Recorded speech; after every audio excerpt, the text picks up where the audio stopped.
Good morning. Okay, today, just real quickly, we're going to go over the chords for the song Take 5 by Paul Desmond from the Dave Brubeck Band. This goes along with a video I did day before yesterday, I think. And this is just so you can kind of wrap your mind around and your fingers around the chords that I use to play the song. We're doing it in E minor, which is not the original key, but it's easy on the guitar. The main body of the song is E minor to B minor.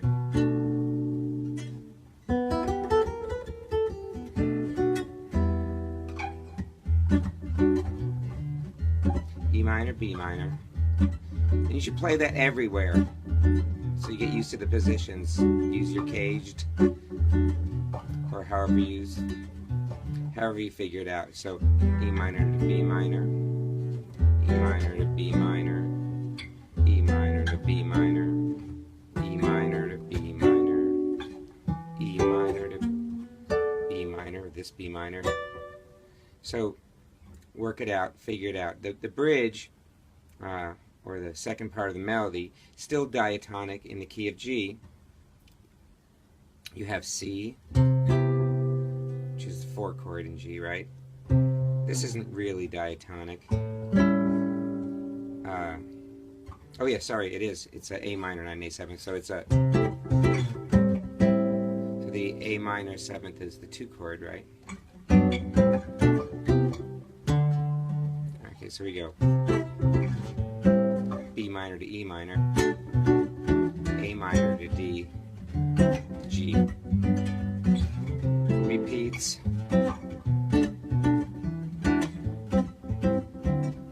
And then it's a 2-5-1 in E minor. So it's F sharp minor 7th, which is still diatonic to the key of G, right? It's the 7 chord. And then B 7th. Now that B 7th, not really diatonic, but if you play it like a B minor 7, or sorry, B7 with a flat 9,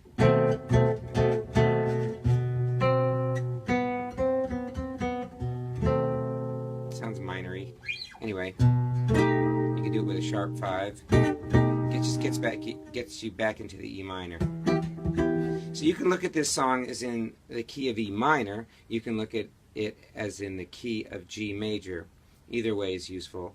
And for improvisation, you might not want to look at it as being in any key in particular, especially if you want to play stuff that's a little more interesting. But for now, just think of it as being basically in E minor.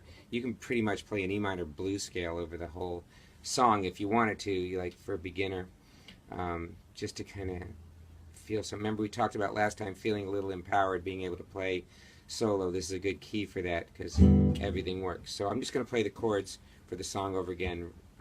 I'll try to talk about them while I'm playing them slowly. So E minor to B minor. And of course we're in 5, right? 1, 2, 3, 4, 5. 1, 2, 3, 4, 5. 1, 2, 3.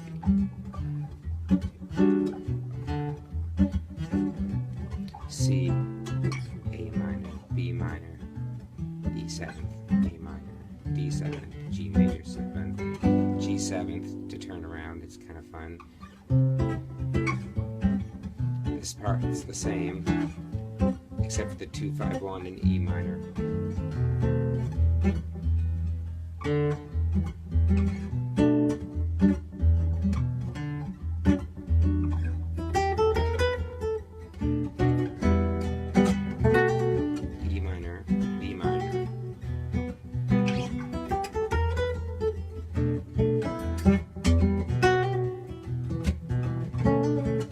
I'm just going to play the chords for the bridge.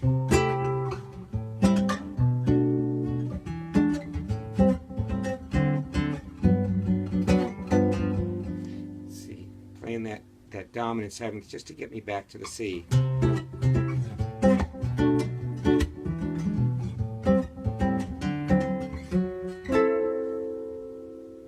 Two minor 7 flat 5 to a 5 of the key of E minor. Okay, so Let me play the bridge one more time all the way through.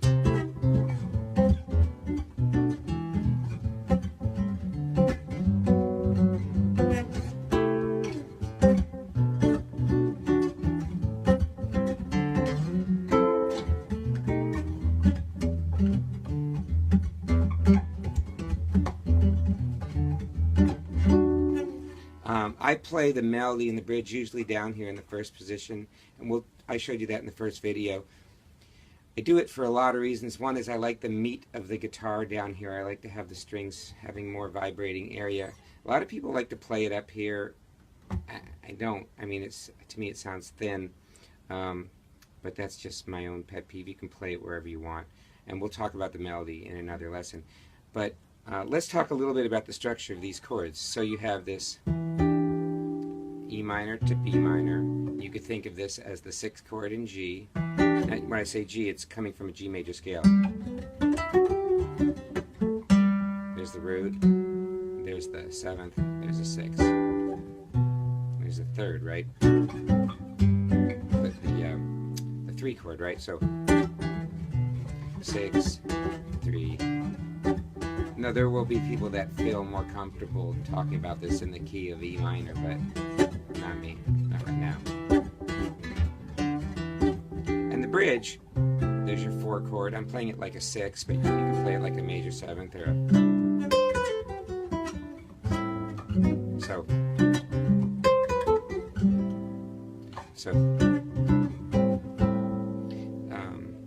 sometimes I don't even play that A minor, but so 1, 2, 3, 4, 5.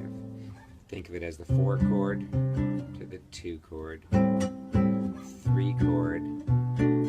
Now this E7th is just, you know, I'm changing it to a dominant 7th chord that normally would be an E minor, just because it makes it the 5 chord to this A minor chord, right? 5 of A minor leads it better. This major 3rd, which becomes a tension note, right? As opposed to this. Either one works. A minor, D7th, G major, G dominant. So you can think about these, I'm rambling, but you can think about these chords in particular as little 2/5s. This is 2/5 in A, this is 2/5 in G.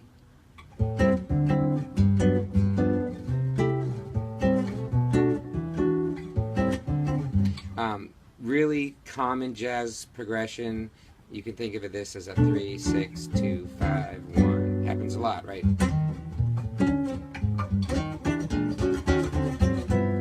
It's really common, especially back in the day when they were writing this song, right? There's a 2/5, there's a 2/5.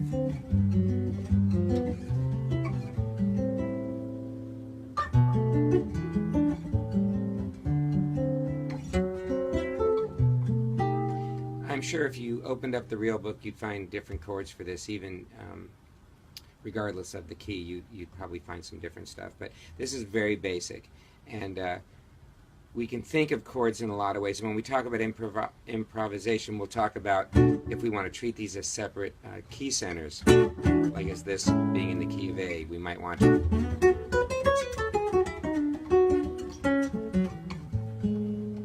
We might want to think of this. And this, we're back in G, right?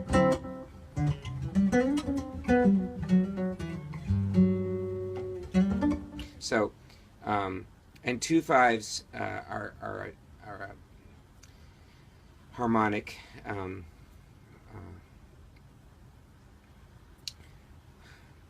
They're a harmonic. I was going to say a function of the key, but really they're vehicles. They're little vehicles from getting to one place to another. You're creating a dominant chord to get to the next chord. But anyway, so bridge, C, A minor, E minor, E7th. I'm playing it like an E9. A minor, D7, G.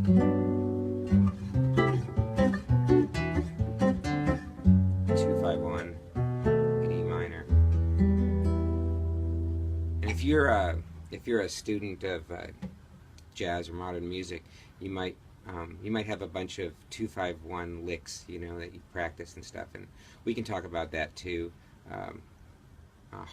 Jazz guys, horn players, guitar players, piano players practice and memorize. A lot of these guys memorize a lot of different flavors of 2-5-1 licks that they like to play over things, and it ends up becoming part of their vocabulary.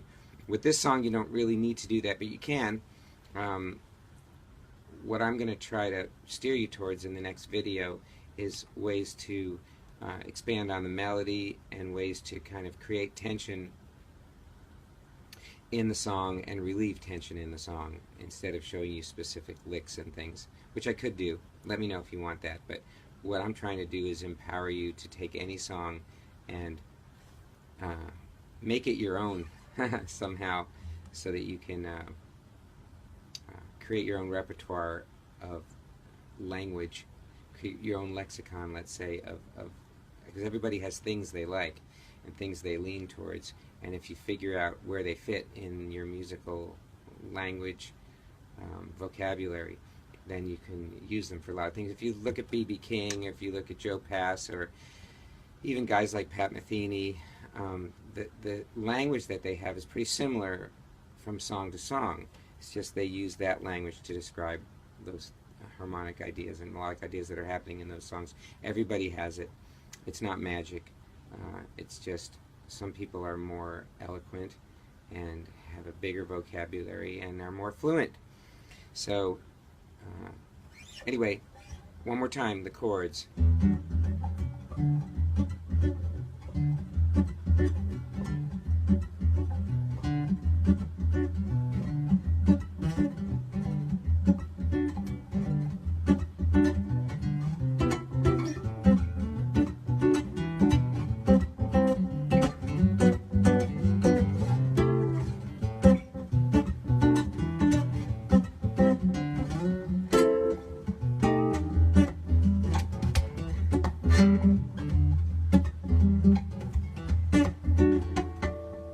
Okay, there you go. All right, see you next time.